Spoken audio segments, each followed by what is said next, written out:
Hello and welcome to WyzGyz Entertainment. This is your host Wyman. I'll show you a cool shirt I have. I've had this for a few years. I don't know if you're familiar with the character, but is Betty Boop. She was in early cartoons when they were in black and white, kind of in the era that Steamboat Mickey was. But yeah, pretty cute. Um, this shirt is cool because it makes it look like a character from uh, what is it called? Well, like those old black and white dramas, uh, noir films. All right, so that's beside the point. So this video is to basically go over what my interpretation and view is on ComicsGate. What is ComicsGate, you ask? Well, roughly around 2017, there was a lot of drama going on in the comics industry. There were, well, actually, it probably started as early as 2016, to be honest, because 2016, as you may recall, was the election of Donald Trump to President of the United States. And for many of us, it was a wonderful relief to have someone like him in office. And what was really different is that, you know, he's a businessman, and everyone up until then had been mostly politicians, you know. Exceptions were like Ronald Reagan, who was an actor before he went into presidency, and Dwight D. Eisenhower, who was in the military. So basically,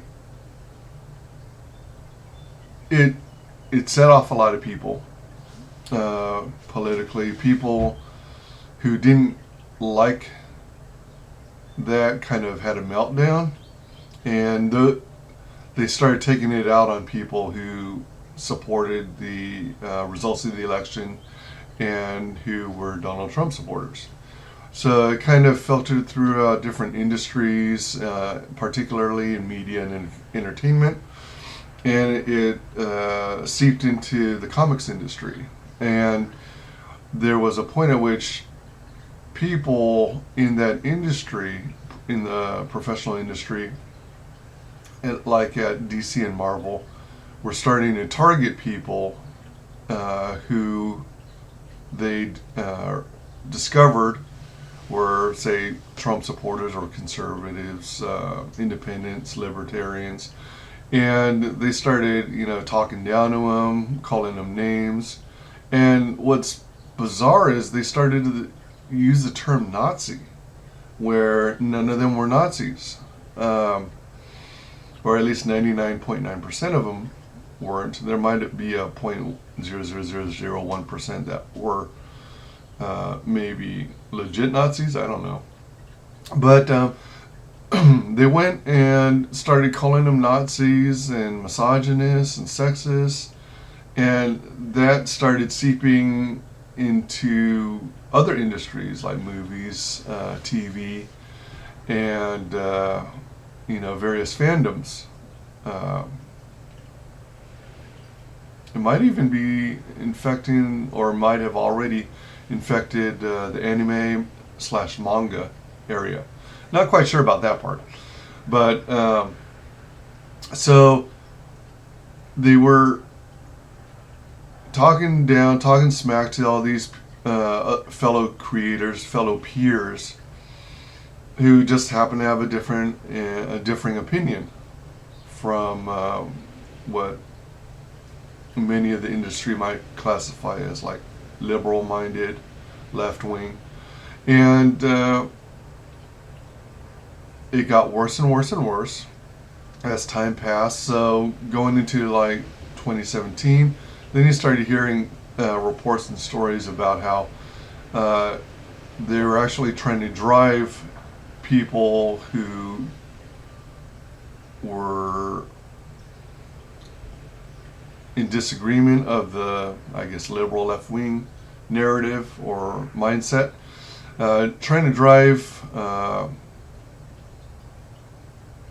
conservatives and, I guess, right-leaning or right of center individuals in the industry out of the industry. You know, trying to drive them out, trying to drive them out of their livelihood, their passion, and you know, that's definitely wrong. Sure, everyone can have differing opinions. That's the beauty of living in a country like this. But to take it so far as to try and destroy one's livelihood, that's taking it way over the line. So you've got them trying to drive people out of the industry, and those who were you started getting like key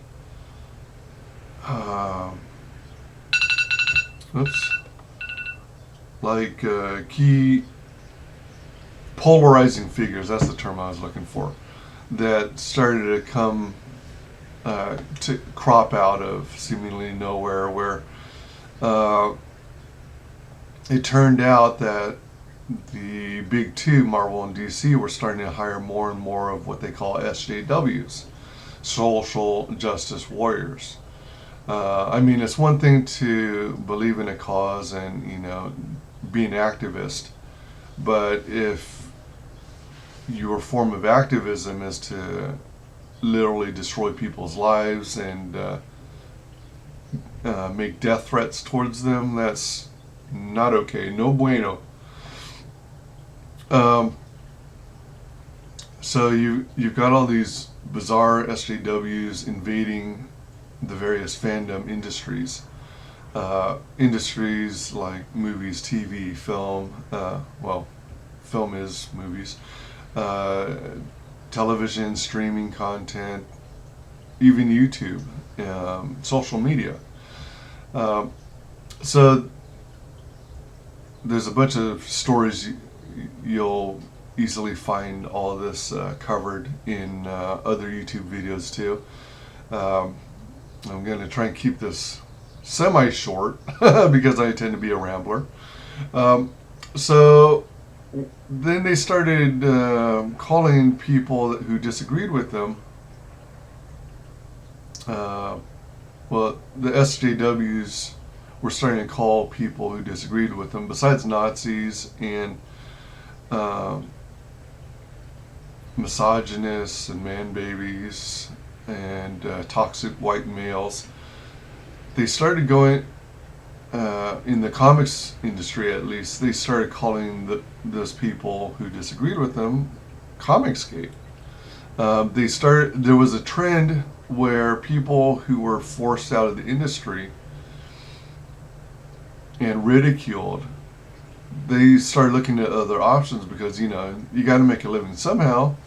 And if the very industry you put your heart and soul into is pushing you away, then you got to find alternatives so you can feed your family. So some of them started on an adventure to go into crowdfunding comics. And that's where you yourself or you put together a team of creators, writers, letterers, colorists, storytellers, and then you more or less pitch your idea to the general public using tools like Kickstarter or Indiegogo. Nowadays you'll notice that the overwhelming comic book creators are predominantly on Indiegogo because Indiegogo tends to be more have, I guess, in a sense, more freedoms.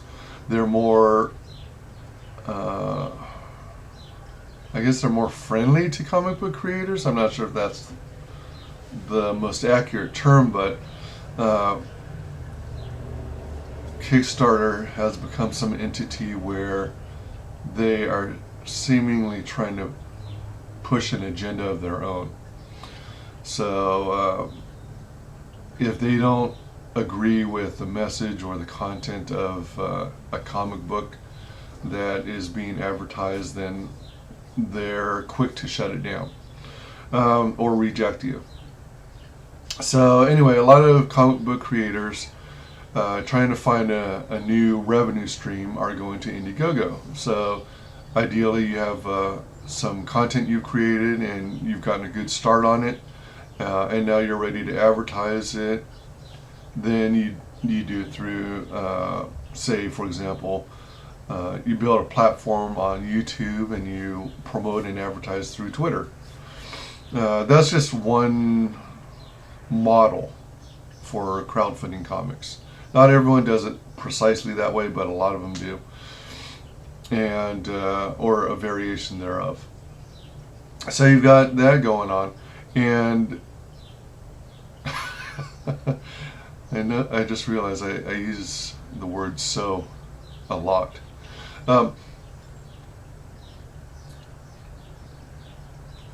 Now, ComicsGate initially became a term that was supposed to be derogatory. Kind of think of it like Watergate. I'm pretty sure it's based off or a derivation of Watergate. Association with criminal behavior. But so they were calling them. There I go again. Oops, I did it again. I used the word "so," got lost in the game. Oh baby, baby, oops, I did it again. I used the word "so." I'm not that innocent. Right. That was a tangent, wasn't it? Yeah. So, oh dang, I did it again. Woo, hoo-wee, horn doggy.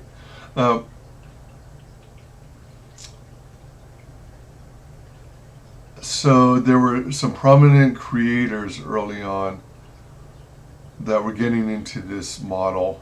I don't remember if Captain Cummings was actually doing crowdfunded comics, but he was talking a lot about the comics industry and how it seems to have lost its way. There's another prominent figure now, Richard C. Meyer, also known as Diversity in Comics. The original Diversity in Comics, mind you, before two other low-class hacks stole the name. Those low-class hacks being John Delarose and Comic Book Hut. But Richard C. Meyer is now known as Comics Matter with your boy Zach. Yeah, Comics Matter with your boy Zach. Yeah, that's right. And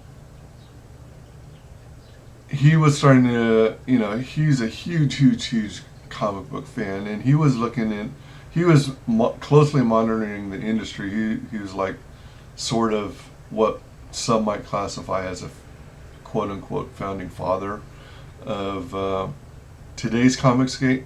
Well, actually, I guess he's OG, original gangsta ComicsGate. So he eventually started going into crowdfunded comics, and he initially started on Kickstarter, or he and another talented creator, John Malin, went in it together on the project, and they promoted on Kickstarter originally, or they were going to, and then Kickstarter for whatever reason rejected it. So they went to Indiegogo, and they became very successful. And then another former DC artist, Ethan Van Sciver, did his own crowdfunding of an original character of his own called Cyberfrog, and they he went on to experience success as well. And so there's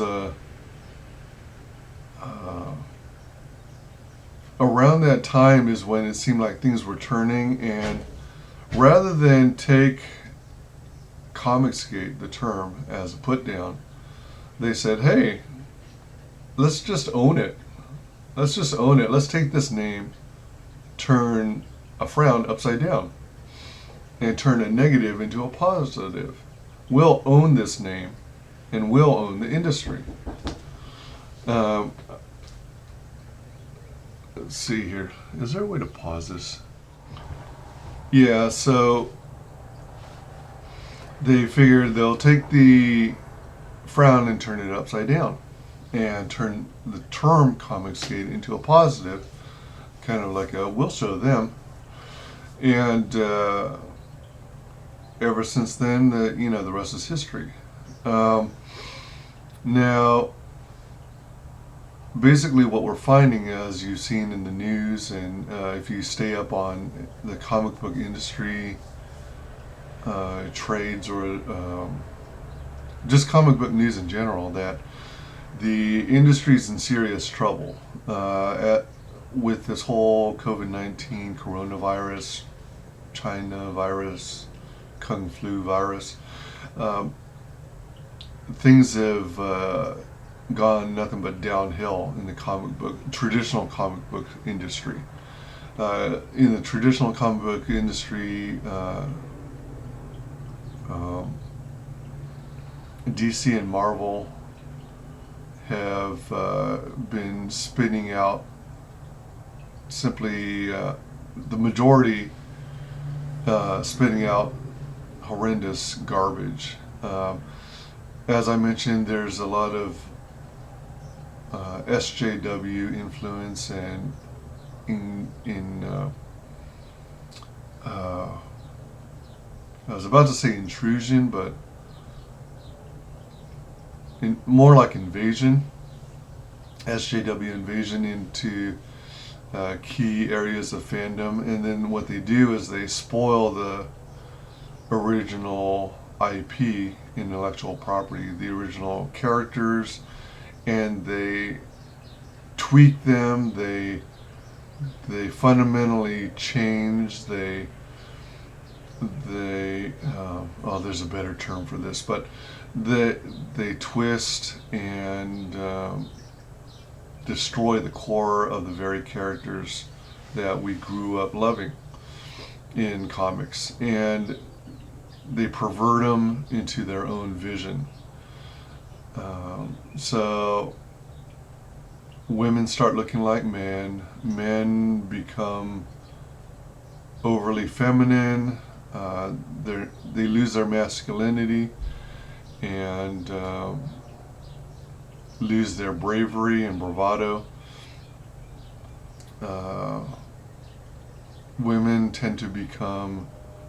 Female characters tend to become overly powerful. They become Mary Sues, a term meaning a character who has no flaws, a character who never has to learn through trial and error, a character who doesn't even require any learning or training, because they already know how to do everything because they're so perfect.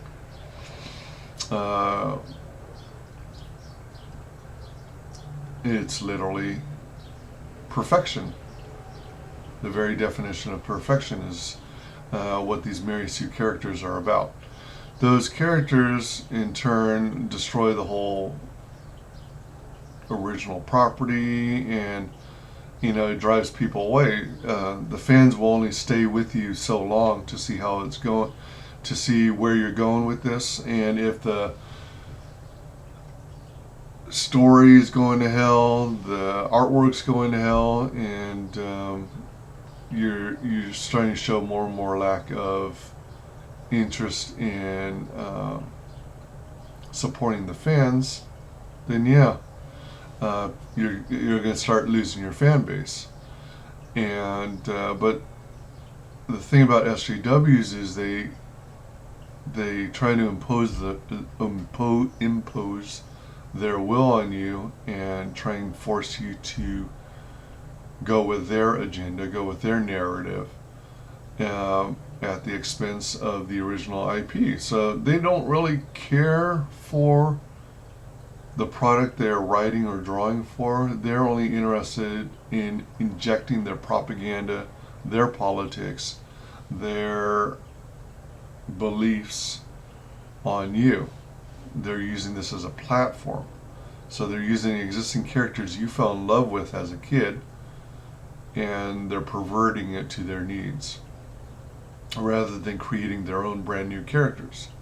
So Marvel and DC, as of late, are on the verge of going out of business. The comics divisions, that is. The movie divisions are, well, MCU is still pretty strong, I think, in the general public's eyes. DCEU, people like, but there's so much fragmentation because they have so many different versions of so many different characters. There's no sense of continuity as there is in the MCU. But the comics divisions of Marvel and DC are going to hell.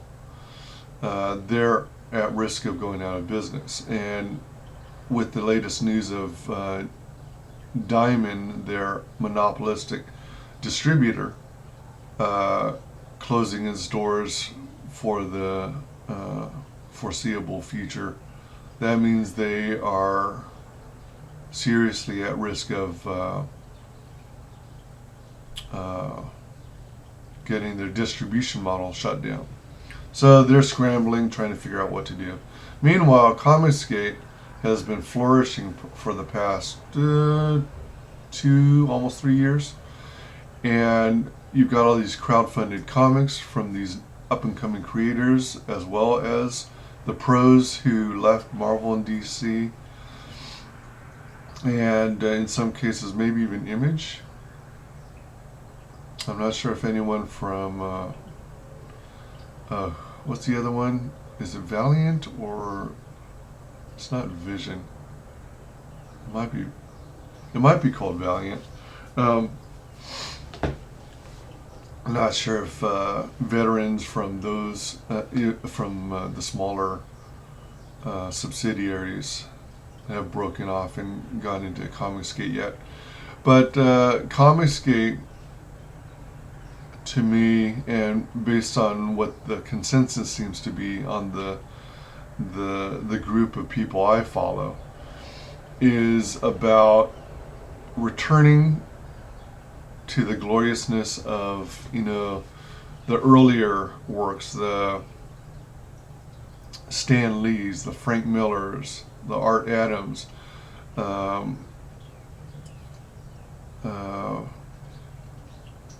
the Bob Kanes, when comics were fun. The whole goal and intent of comics, in my opinion, is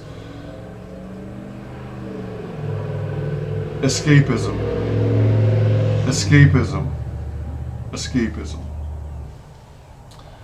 There's plenty of crap we have to deal with in our normal lives. To be able to jump into a comic book at that, but it's the same kind of joy you experience when you jump into your favorite TV series, your favorite movies. That's the kind of escapism I would expect from my comics. And that's what I used to get all the time when I used to collect G.I. Joe, Transformers, Blue Beetle, Booster Gold, West Coast Avengers. I collected some of the other comics like Spider-Man, X-Men, Batman, Superman, but by then, a lot of those titles were in issue 250 or more, and it felt weird trying to start collecting a title after I came in so very late. But I collected some here and there, and it's about fantasy. It's about having fun.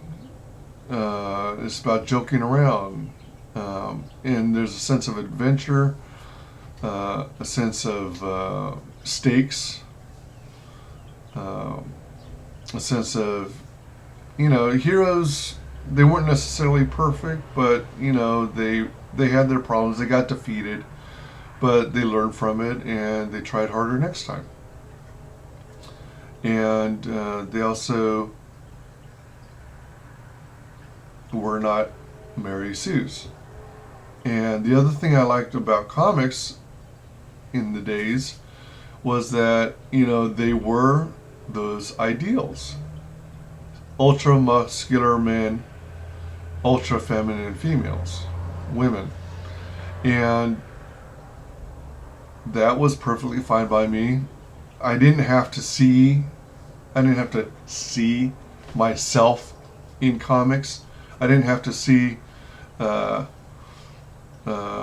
wiry, nerdy Asian kid who was good in math and loved martial arts and was into robots. I didn't have to see myself in comics.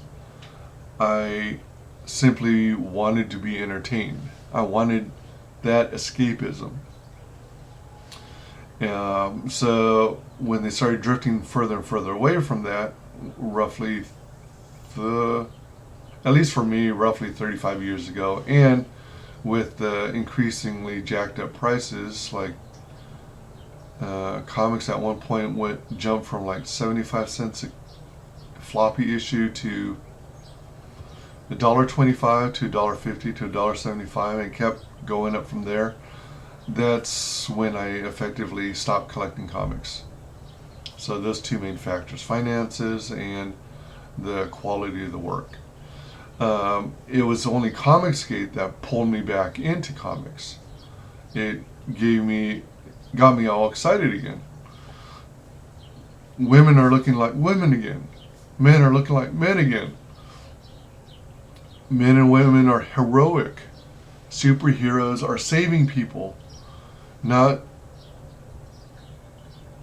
being like overly dramatic. The superheroes aren't having and causing tons of drama, and oh man, it's just insane. Some of the stuff that's come out. It was like there was some issue. There was kind of like an event where Bruce Wayne, aka Batman, and Selina Kyle, aka Catwoman, were going to get married, and then Selina leaves Bruce at the altar. It's like, seriously? Really? They totally missed the mark on the characters of Bruce and Selina. That's the other thing about SJWs. They don't pay attention to what the character histories are. They don't pay attention to the characters themselves. They just use this as a medium to propagate their propaganda, their garbage opinions, their garbage agendas. And so ComicsGate, well, I'm obviously being long-winded here, but ComicsGate is not about pushing an agenda, not being over political. In fact, you don't necessarily need any politics whatsoever to create an entertaining comic. The focus is on adventure, epic battles, some humor tossed in there, building relationships, and talking about teamwork and being loyal, and having honor, having character and morals. That's what comics should be about. sure, you can have some comics that touch on politics or have that like as a background character, but it's not something you forcefully and intentionally push. Sometimes SJWs try to do forced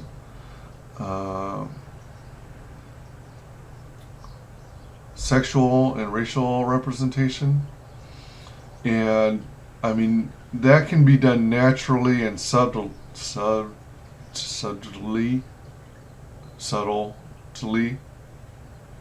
uh, rather than ramming it down your throats. Various other genders, various other races shouldn't have to be shoehorned into a story or shoehorned into a character or the main character. Rather, it should be more organic. It should be natural. And it's about ComicsGate is about putting the customer first. Customers are fans. The industry relies on fans. Marvel and DC, get this through your head. It's all about the fans. I have been primarily in the computer tech support and customer service industries most of my career. Over 17 years in tech support and customer service. And I am a heavy proponent of good, excellent customer service. You know, your customers in the end, your fans in the end, are your final customer. They're the ones who ultimately pay your bills. Without them, you are nothing. So that's another thing that drew me to ComicsGate. You know, they acknowledge that without the fans, they are nothing. When they have a crowdfunding campaign is based on the fans' interest, the fans' wallets. If you turn them away and if you give them any reason to turn you away from your book, then you're screwing yourself over. So what is the ultimate conclusion, childrens? It is never screw over the fans. Never, ever, ever. That's why ComicsGate is so popular now. They're releasing all these books. We've got all these up and coming creators. It is insane. It's crazy because it is such a loving and nurturing environment, and I'm not just kidding. You gotta check out the streams that these creators are on. Ultimately, down the road, I don't know how soon, but I'd like to release a couple books of my own. I've got a couple IPs I've been working on and off since 1984 at least, maybe earlier. But I've never plunked down and, you know, seriously dedicated huge chunks of time, so I'm out of practice. But I've got a couple ideas for books that I'm going to release using the ComicsGate model. So in an attempt to come up with like an elevator pitch description as to what ComicsGate is about, is ComicsGate is a movement to bring comic books back. A movement to bring back the glory of comic books, of superheroes, of fantasy, of adventure, and of escapism. And it is absence of or prevention of forced or injected politics, and it is all about customer service because the fans come first. You disappoint the fans, you come out with shoddy, crappy products, and you're not going to last. So, in conclusion, the mainstream comic book industry, predominantly Marvel and DC, are telling us fans that I am inevitable. Not the fans, but I, the comic book industry. To that I respond, I am ComicsGate.